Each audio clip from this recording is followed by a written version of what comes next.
I opened our family calendar to add a dentist appointment. I was trying to find a Tuesday in October when I saw a red reminder on September 14th. The reminder said, "1 year with Jay, don't forget the hotel." September 14th was my wedding anniversary. My name is Sam Holloway. I'm 40 years old, and until that night, I thought the most dangerous thing in a marriage was an argument left unresolved. I work in municipal planning outside Raleigh, North Carolina. My job involves zoning maps, construction proposals, public hearings, and the slow, careful process of deciding what a community is allowed to become. It is a profession built around details. A missing signature can stop a project. A line drawn in the wrong place can create a problem that takes years to correct. I have spent most of my adult life believing that if you looked closely enough, people told you where things were going. I just never imagined my own life could be changing direction while I was sitting at the kitchen table, adding a dental appointment to a calendar. My wife, Katie, and I had been married for 12 years. She was 38 and worked as a marketing coordinator for a regional healthcare network. She was quick with people, good at remembering names, and able to make a room feel lighter simply by entering it. Katie had always been more social than I was. She organized dinner parties, she remembered birthdays, she kept a group text going for people I barely knew. When we moved into our house, she knew 3 neighbors by name before I had finished unpacking the garage. I loved that about her. At least I thought I did. We had one daughter, Lucy, who was 9 and currently obsessed with marine biology, strawberry yogurt, and telling anyone who would listen that octopuses had 3 hearts and better judgment than most people. She had inherited Katie's ability to make a room feel alive. For years, our life had been simple in the way good lives often are. School drop-offs, soccer practice, Saturday grocery trips, a small house with a stubborn dishwasher and a backyard that never seemed large enough once Lucy decided she wanted a trampoline. There were difficult periods, of course. There always are. My father got sick 2 years earlier. My work hours became unpredictable after a major redevelopment proposal landed on my desk. Katie's mother moved into an assisted living community outside Charlotte. Stress changed the rhythm of our home. We talked less. We ate dinner later. Some nights I came home tired enough that I wanted silence more than conversation. Katie told me more than once that I seemed distant, not angry, not cruel, distant. She would stand in the kitchen with her arms folded and say, "I'm right here, Sam, but it feels like you're somewhere else." I always told her I was trying. And I was. I was just trying in the way I understood, taking extra work, paying bills on time, making sure Lucy got to school, calling my father's doctors, repairing things before they broke. I thought reliability was a language everyone understood. I did not realize that while I was speaking it, Katie had begun listening for something else. The shared calendar had been her idea. At first it was useful: doctor appointments, school events, parent-teacher conferences, soccer games, birthdays, family visits, work trips. We had it synced to our phones, our laptops, and the tablet mounted on a small stand in the kitchen. That tablet was supposed to make life easier. It was where Lucy checked whether she had a school project due. It was where Katie and I coordinated pickup times. It was where we avoided forgetting important things. And, apparently, it was where my wife had accidentally left proof that she had been living another life. It was a Wednesday night when I found it. Katie had taken Lucy to her dance class. I was home alone, sitting at the kitchen counter with a letter from my dentist office and a cup of coffee I had already let go cold. I opened the calendar. September looked normal at first. Lucy's school picture day, my father's follow-up appointment, a board meeting, Katie's work luncheon. Then I saw the red block. 1 year with Jay, don't forget the hotel. The reminder had a small location icon beside it, a hotel on the edge of downtown Raleigh, a place called the Rowan House. I knew it because Katie and I had stayed there once for a charity event years earlier. It was quiet, expensive, and proud of its rooftop bar. I looked at the date again, September 14th, our anniversary. I did not think, at first, that it meant what it seemed to mean.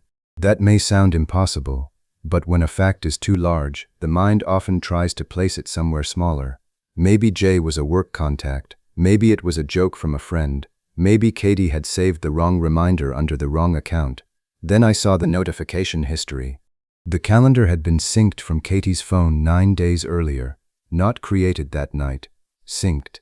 The reminder had existed somewhere else first. I opened it. There were notes. Check-in after 7. Dinner somewhere quiet. No pictures. And beneath that, a line that made my chest tighten.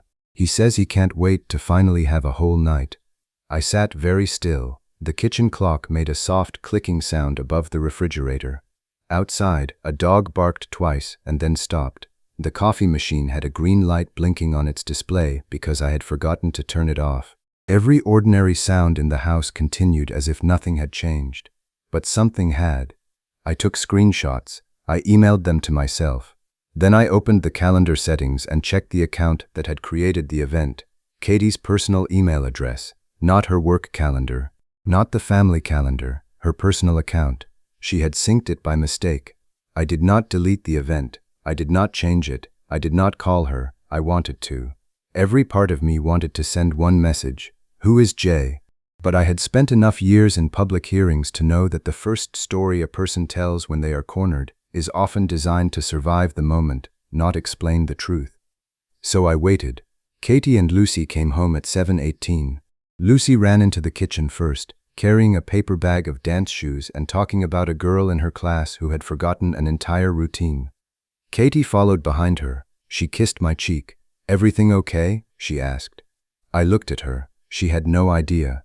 No idea that I had spent the last 40 minutes staring at the shape of a betrayal that had apparently been developing for a year. "Fine," I said. That word felt unfamiliar in my mouth. At dinner, Katie asked Lucy about dance. Lucy asked whether octopuses could recognize people. Katie laughed and said she did not know. I said I would look it up. And all through the meal, the red calendar reminder sat on the tablet 3 feet away from us. The screen had gone dark, but I could still see it. The next morning, I started with the one question I could answer without asking anyone. Who was Jay? Katie knew several people with names that began with J. A coworker named Jenna, her old college friend Jamie, a cousin named James. But only one J had been around our family enough to make the answer feel dangerous. Jason Whitmore. Jason was 36. He worked in commercial real estate and had known Katie since high school. He had been at our wedding. He came to Lucy's birthday parties. He had helped me move a couch when we bought the house. He was also engaged. His fiancée, Lauren Bennett, was a pediatric nurse at WakeMed. She was kind, practical, and currently planning their engagement party for the following Saturday. Katie and I were invited. The invitation sat on our refrigerator beneath a magnet shaped like a crab Lucy had bought at the aquarium. Celebrating Jason and Lauren, I stood in the kitchen that morning and stared at it for a long time. Jay. It had always been Jason. I knew it before I had proof. But knowledge is not proof, and if I had learned anything from my work, it was that one detail can suggest a problem. A pattern is what confirms it. I checked the calendar again. The September 14th event was not the only thing there. Once I knew what I was looking for, I began noticing other entries. They were smaller, more careful. Client dinner, late meeting, marketing retreat, dinner with Jenna. Some were on dates Katie had argued with me. Dates when she had told me I was emotionally unavailable. Dates when she had said she was tired of being the only person trying to save our marriage. I remembered one in particular. A Thursday in January. I had come home after spending the day with my father at a cardiology appointment. I was exhausted. Katie was dressed up, standing in the hallway with her coat on. "Where are you going?" I asked. "Out with Jenna," she said. I had nodded. Then Katie looked at me with frustration that seemed real. "You know what your problem is?" she said. "You never notice when I'm lonely until I'm already halfway out the door." That sentence had stayed with me for months. I had blamed myself for it. I had replayed it during long drives home, wondering whether I had become too quiet, too practical, too consumed by responsibility to see the person beside me. Now, looking at the calendar, I saw that the same night had an entry at the Rowan house. J. 7:30. My wife had not been halfway out the door. She had already gone. I did not confront Jason. I did not confront Lauren. I did not confront Katie. Not yet. Instead, I began checking only what I had a right to check: our shared account, our household credit card, the family calendar. The hotel charge did not appear on our joint card. Katie had been careful, but she had not been perfect. There were restaurant receipts from places she had described as work events. There was a rideshare charge to the Rowan house on the night of the January dinner with Jenna. There was a parking receipt from the same hotel garage on an evening Jason had told Lauren he was meeting a prospective investor. The details did not scream. They connected, and when they connected, they told a story neither of them had planned for me to read. 2 days later, I saw another calendar event. This one was not hidden. It was a shared invitation from Lauren. Engagement party planning lunch, Friday, 12:30 p.m. Lauren had added Katie and 3 other women to the event. Katie had accepted. I stared at the date. Friday was the day before the engagement party. I did not know what I expected to feel. Anger, maybe. A desire to make the truth arrive as loudly as possible. But that was not what I felt. I felt a responsibility I had not asked for. Lauren was planning a celebration for a man who had been spending hotel nights with my wife.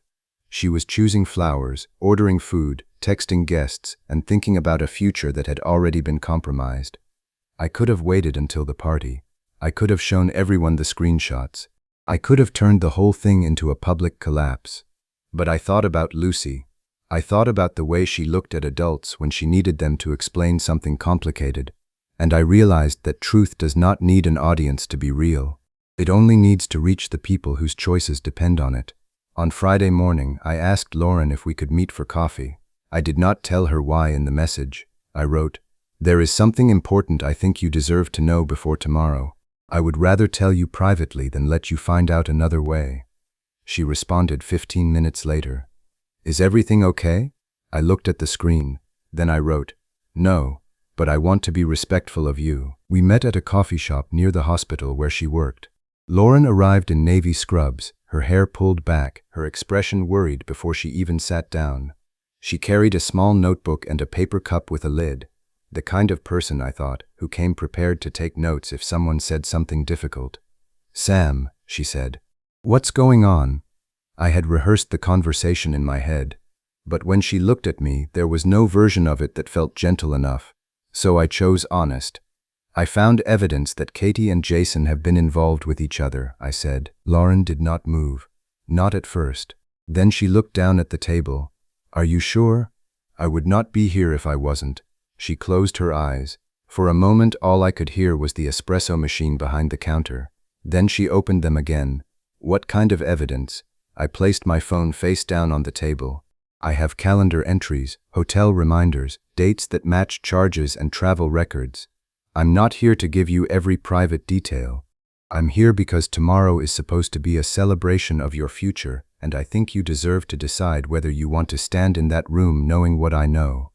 Lauren's hands began to shake. She placed her coffee down carefully. "Jason told me he was working late all winter," she said. "He said he was trying to get ahead before the wedding." I nodded. "I'm sorry." She looked at my phone. "Can I see it?" I turned the screen toward her. I showed her the calendar entry, then the hotel location, then the notes, then the records that connected Jason to the same dates. I did not show her every message. I did not read her the lines that were meant to be private, even if they had been used to betray both of us. I showed her only what she needed to understand that this was not a suspicion. It was a pattern. Lauren stared at the screen for a long time. Then she whispered, "The September date." "Yes." "That's your anniversary?" "Yes." She pressed her hand against her mouth. "Tomorrow was supposed to be our engagement party." "I know." She looked up at me. "Does Katie know you know?" "Not yet." Lauren nodded slowly. Then she did something I had not expected. She apologized to me. "I'm sorry," she said. I shook my head. "You don't need to apologize. I should have noticed." "No," I said. "You trusted someone who gave you reasons to trust him. That isn't a failure." She looked away. And I understood then that betrayal does not only take something from you. It convinces you to question your own ability to recognize what was real. Before I left, Lauren asked one question. "What are you going to do?" I thought about the tablet in our kitchen, the shared calendar, the event Katie had accidentally placed where I could see it. "I'm going to let my wife come home to the truth." That night, I made a reservation at a restaurant Katie and I had visited on our first anniversary. It was a small Italian place downtown with linen napkins, low lights, and a waiter who always recommended the same bottle of wine. Katie had been talking about our anniversary dinner all week. She assumed I had forgotten. She had even made a comment 2 nights earlier. "You know, Saturday is coming up." I had smiled. "Of course I know." She smiled back. I wondered what she thought I meant. On Saturday afternoon, I picked Lucy up from my sister's house. My sister knew only that Katie and I were having a serious conversation. I did not bring Lucy into anything beyond that. We made pancakes for dinner at my sister's place. Lucy told her aunt about octopuses again. They watched an animated movie with the volume too loud. At home, I prepared the table. Not for dinner, for clarity. I placed the tablet in the center. I opened the calendar to September 14th. I turned the screen brightness all the way up. Beside it, I placed the printed restaurant reservation. Then I wrote one note. It took me 10 minutes to choose the words, not because I wanted them to hurt, because I wanted them to be impossible to misunderstand. When I finished, it said, "You wanted me to remember the date." I did. I folded the note once and placed it beside the tablet. Then I left the restaurant reservation on top. Katie came home at 6:47. I was sitting on the back porch. I heard the garage door open, then the front door, then her footsteps in the kitchen. There was a long silence. I heard the tablet make its soft notification sound as the screen woke up. Then I heard Katie say my name, not loudly, just once. "Sam?" I did not answer. A few seconds later, the back door opened. Katie stood in the doorway. She was still holding her purse. Her face had gone completely pale. "I can explain," she said. "I'm sure you can." She stepped outside. The calendar was a mistake. The calendar was one mistake. Her eyes filled. "I didn't mean for you to see it. That's not the part you should be sorry about." Katie looked down. For the first time in 12 years, I saw her with no response prepared. No explanation about work stress. No argument about emotional distance. No accusation that I had failed to notice what she needed. Just silence. Then she said, "It started when I felt like you didn't care about me anymore." I looked at her. "I believe you felt lonely," I said. "I believe I did not always understand what you needed from me." She nodded quickly, as if she had been waiting for that. "But you don't get to turn my mistakes into permission for yours," I continued. "You could have talked to me. You could have gone to counseling. You could have left." Tears ran down her face. "I was scared." "So was I said. "I was scared when my father got sick. I was scared when we couldn't pay the debt. I was scared when I thought I was failing you." My voice remained quiet. "That didn't make me lie to you." Katie sat down in the chair across from me. Her shoulders shook. "What happens now?" "Jason's fiancée knows." Katie looked up sharply. "You told Lauren?" "Yes." "Oh my God. I told her yesterday, privately, before the party." Katie covered her face. "You ruined everything." "No," I said. "I stopped helping you hide it." She cried for a long time. I did not comfort her. That was difficult. Not because I did not care. Because some instincts are built over years, and kindness can become a habit even when the person in front of you has broken the agreement that made that kindness safe. Eventually, Katie looked at me. "Are you leaving?" "I don't know yet. Do you still love me?" I looked toward the kitchen window. The tablet glowed on the table inside. The red reminder was still visible. 1 year with Jay, our anniversary. "I don't know what I feel yet," I said, "but I know I cannot live inside a version of this where you keep asking me to doubt what I can see." The engagement party was canceled. Lauren sent a message to the guests that evening. She did not explain the details. She wrote only that the event would not take place and asked people to respect their privacy. Jason called me once. I did not answer. He left a voicemail. He said he was sorry. He said things had gotten out of control. He said Katie had told him I knew their marriage was over. I deleted the message after listening to it once. There are people who enter a lie because they want to believe the version that benefits them, and there are people who build the lie. By then I understood that the difference did not change what I needed to do. Katie moved into her sister's apartment for a while. Lucy knew only that Mom needed space and that both of us loved her. We began meeting with a family counselor, not because I had decided to save the marriage, but because I wanted to make decisions without letting anger do all the talking. The counselor asked me in our first session what I needed most. I thought about it. Then I said, I need my life to stop changing based on information I'm not allowed to have. That was the first honest answer I had given in months. Months later, Katie wrote me a letter. Not a text, not an email, a letter. She apologized without explaining herself. She wrote that she had used loneliness as a shield against responsibility. She admitted that she had wanted two lives because she was afraid to lose either one. She did not ask me to forgive her. That part, at least, felt honest. I kept the letter in a drawer. I did not read it often, but I did not throw it away either. Some things are not reminders of pain. They are reminders of the point at which you stopped abandoning yourself. The following September 14th, I took Lucy to the North Carolina Aquarium at Pine Knoll Shores. It was not an anniversary trip. It was just a Saturday. She stood in front of the octopus exhibit for 20 minutes, watching it move quietly through the water. "Do you think they remember things?" she asked me. "Probably," I said. "Do you think they remember people?" "I think so." She looked at the octopus for a while. Then she said, "Maybe remembering is how you know who was nice to you." I smiled. Maybe. On the drive home, she fell asleep in the back seat. The sun was setting over the highway, turning the windows gold.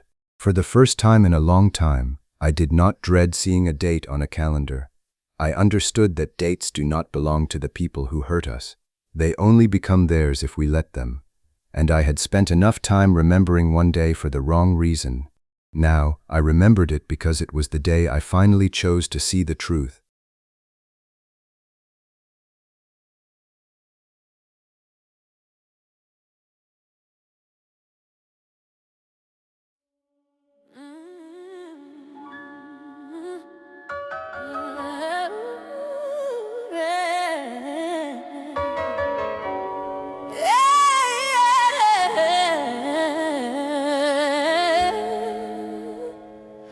You keep pulling up with sorry, pressed and creased, like a new suit can hide an old disease.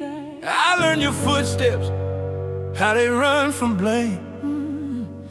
Same rhythm, different name.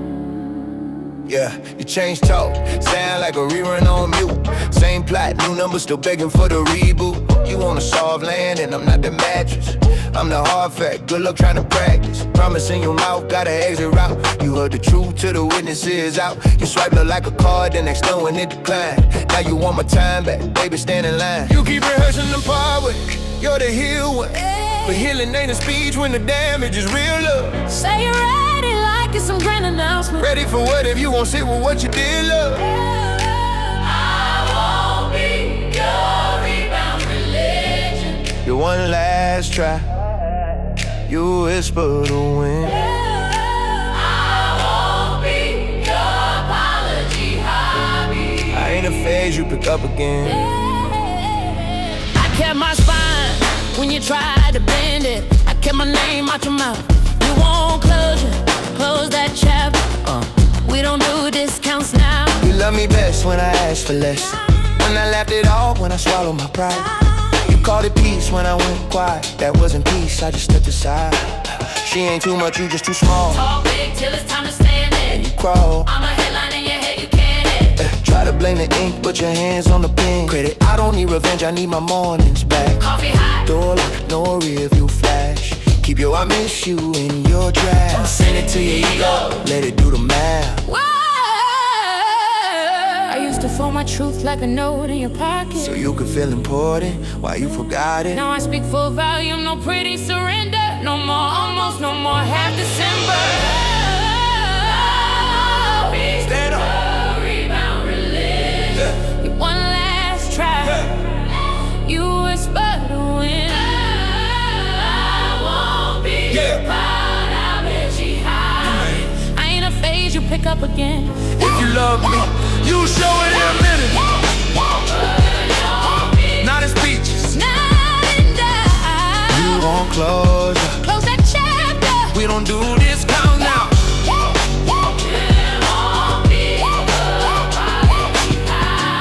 we don't do discussion. Don't call it fate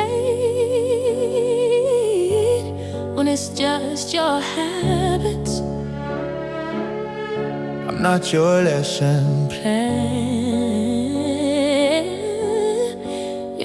my damage. Period.